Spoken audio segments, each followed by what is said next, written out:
to rise to participate in this important motion moved by the member for Fisher on the EU-Australia Leadership Forum.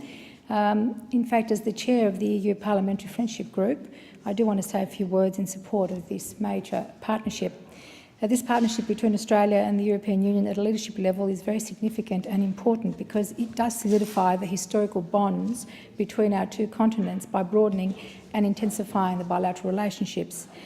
Deputy Speaker, it's no secret that we're living in challenging times and the world order is a very different place. Globally, the political landscape is ambiguous and we're still transcending the post-Cold War period. So where we'll end up in terms of a world order is probably not clear to any of us. The European Union is a powerhouse of nation-states with deeply rooted histories, heavily steeped in culture and learning, and is the birthplace of Western civilisation. It's a major player in leading the way forward.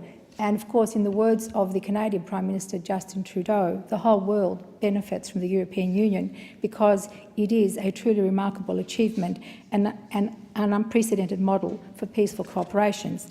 Now, as a country, Australia is geographically isolated.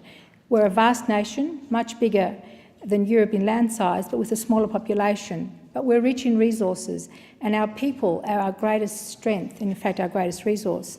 Our multicultural makeup allows us to naturally partner with the European Union through the many European migrants that have made Australia their home. The ties that bind the two countries are there, Deputy Speaker, and the EU Leadership Forum has the potential to strengthen, broaden and diversify these relationships in key areas. Through our liberal democracies and our commitment to the rule of law, Australia and the member states of the European Union can ensure peace for their citizens and instil in them the belief that this partnership will advance their safety and prosperity. And of course, this latest framework does build on the previous framework of 2008. Deputy Speaker, this recent initiative is particularly important to me as a federal member for Cornwall. I have many established communities in my electorate that are European, both Northern and Southern Europeans, and of course from Eastern and Central Europe.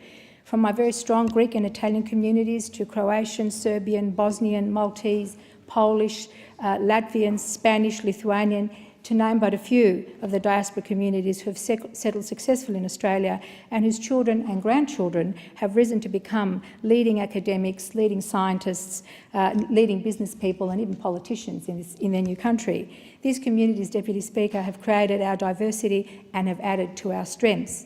So in this sense, Europe has a lot to learn also from Australia and a lot to benefit from their interaction with Australia. We are a creative, diverse, vibrant, young and innovative nation. Now, while the business end of the relationship is very important, our dialogue with Europe should also cultivate its cultural dimension. Deputy Speaker, successful trade relationships need to be buttressed on a genuine cultural understanding.